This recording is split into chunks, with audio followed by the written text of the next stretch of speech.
You know, in pretty much any job, being good at what you do is really only half the battle.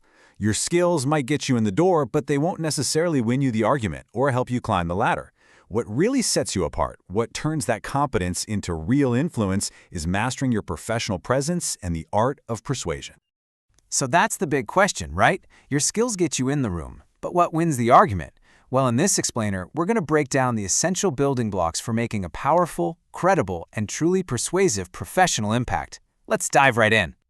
Okay, so let's start with the absolute foundation, professional etiquette. And look, this isn't about some stuffy, outdated rulebook. It's about the everyday things you do that build your credibility and your reputation, one interaction at a time. And it's really worth thinking about why this is so important. Good etiquette is basically a powerful, unspoken signal. It tells everyone, your colleagues, your clients, your boss, that you're a mature, responsible person who can be trusted. It's not just about being polite, it's a direct reflection of how competent and reliable you are. All right, let's break down the very first impression you often make, the handshake. The mechanics, as you can see, are pretty simple. You stand up, use your right hand, and you offer a firm grip with eye contact. But the impact? It's huge. A firm handshake signals confidence. Standing up shows respect. It's a tiny 2-second moment that can set the tone for the entire relationship. And when we talk about communication, it's so much more than just the words you use. A huge part of it is just being a good listener. Don't interrupt people. Let them finish their thought. Maintain a comfortable distance. About an arm's length is a good rule of thumb. And make eye contact so they know you're actually engaged. And of course, some things should go without saying, but they're crucial for building trust. Avoid swearing, and definitely stay out of office gossip. This slide just lays it all out, doesn't it? The clear do's and don'ts for any kind of formal setting, like a big meeting or a hearing. The do side is all about respect and being prepared. Come in quietly, silence your phone, have your stuff ready. The don'ts column, these are the things that can instantly tank your credibility. Chewing gum, letting your phone go off, these little things have a massive negative impact. Okay, so once you've got that foundation of professional etiquette down, you've basically earned the right to be heard. Now we can move on to the next level, the active skill of advocacy. This is all about how to champion your position effectively and, well, persuasively. So what is advocacy, really?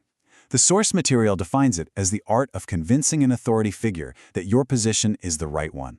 And authority figure can mean a lot of things. It's not just a judge in a courtroom. It could be your manager, a potential customer, or a whole board of directors. The goal is always the same. Make them see things your way. So how do you actually build an argument that wins? It's not magic, it's a process. And it starts with getting the facts, not just hearing them, but really listening. Then you have to question everything, digging for those little details others might gloss over. Step 3 is crucial. You have to state your position realistically. And finally, you organize everything so that every single point you make is backed up by solid evidence. It's a real discipline. Now, when it's time to actually present your case, that same structured discipline is absolutely key. You start with a respectful opening. That builds your credibility right away. Then you lay out your key facts, short and sweet. From there, you build your case, point by point, always tying it back to the evidence. It's like you're building a bridge for your listener, and each point is a solid pillar that leads them right to your conclusion. And really, it all boils down to this one crucial idea. Persuasion isn't just about logic. It's about being believable. The person you're trying to convince has to believe that what you're saying is true. And, maybe just as important, that you're on the right side of things. Trust is everything. But here's a really important distinction. Persuasion without principles, that's just manipulation. And that's why we have to talk about the non-negotiable rules of professional conduct. This is the ethical framework that keeps your advocacy grounded in integrity. What's so fascinating here is the balance you have to strike. A real professional has duties to everyone involved. You have a duty to be respectful to the authority, fearless for your client, and courteous to your opponent. Think about that for a second. Being fearless for your client while also being courteous to the other side. That takes incredible discipline. This framework is what separates true professionals from just, bulldogs. All right, so we've talked about how you act, how you argue, and the ethical lines you should never cross.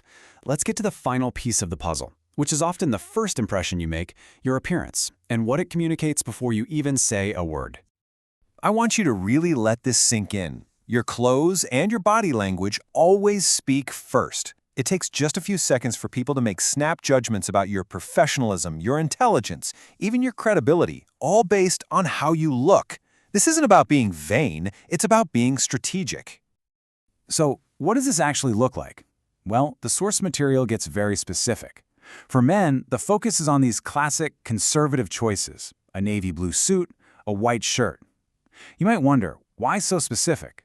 It's because colors like navy and white are psychologically linked to stability, trust, and authority.